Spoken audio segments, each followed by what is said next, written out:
So, you're watching the pros on TV, or maybe you've hopped on a launch monitor yourself, and you see it, a perfectly struck shot followed by a screen just packed with data. But what does it all actually mean? Well, today we're going to decode the story your golf shot is trying to tell you. You know the ones I'm talking about, right? They flash up on the screen: ball speed, launch angle, spin rate. It can feel like a totally foreign language, but every single one of those numbers is a clue. And when you put them all together, they tell the complete story of your shot. So, let's do exactly that. We're going to read that story together. We'll follow the data from that explosive moment of impact, track its journey through the air, all the way to where it finally comes to rest.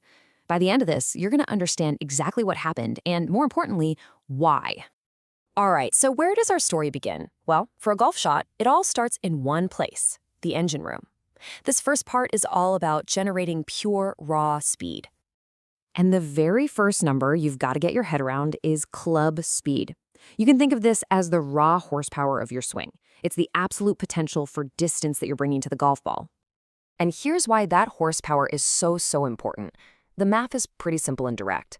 For every single mile per hour you add to your club speed, you can expect to gain about 2.5 yards of carry distance. It is the absolute foundation of hitting the ball far. But here's the thing. Club speed is just the potential for distance. The number that really dictates how far your shot goes is ball speed. That's how fast the ball itself is moving the very instant it leaves the club face. It's simple. A faster ball speed means a longer shot. Period. Okay, so this brings us to a really crucial point. This number right here, 1.50. Now, this is kind of the magic number in golf, the theoretical gold standard of efficiency for a driver. But what does it actually represent? What it represents is something called smash factor. You can think of this as your efficiency score. It literally tells you how purely you transfer the energy from your club to the ball. A high smash factor is that flushed feeling. You know the one, right? When you know you caught it perfectly on the sweet spot. Okay, so we've got the engine built, we've generated a ton of speed, but all that power is completely useless if you can't steer it.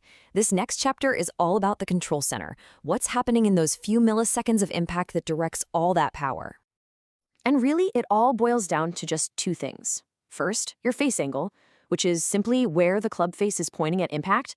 And second, your club path, which is the direction the club itself is swinging. The relationship between these two things is the secret sauce behind every draw, fade, or straight shot you will ever hit. And this chart, it breaks it all down beautifully. Just think of the club path as the train tracks, and the face angle is the direction the train is pointed.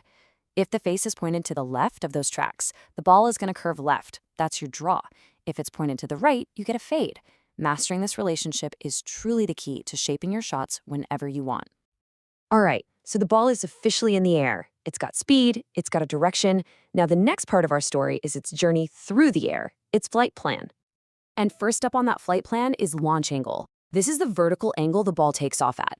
Think about it. If it's too low, you're just hitting a line drive that's not going to carry. But if it's too high, you're just wasting energy sending it straight up.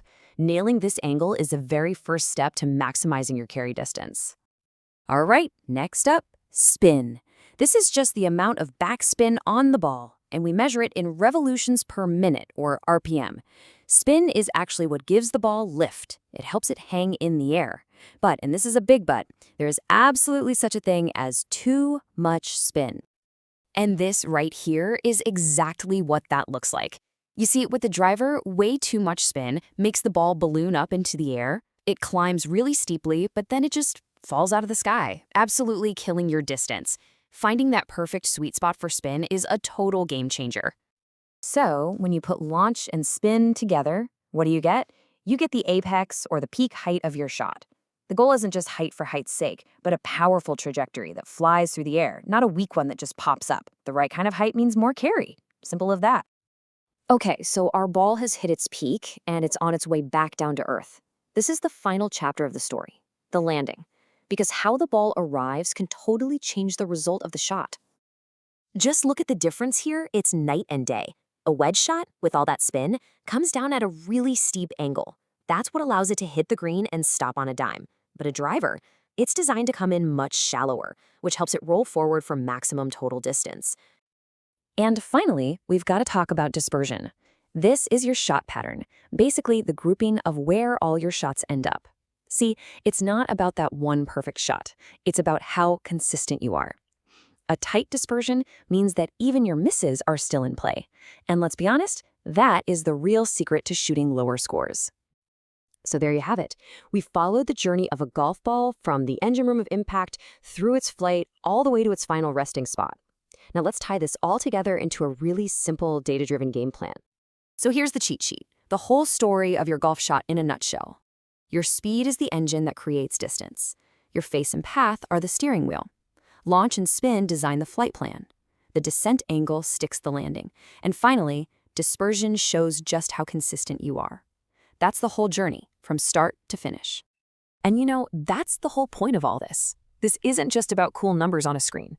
When you actually understand what these numbers are telling you about your swing, you can stop guessing and start making real, targeted changes to get better at both distance and precision. Look, every single time you swing a golf club, you are writing a story with data. The only question is, now that you understand the language, are you ready to start reading it?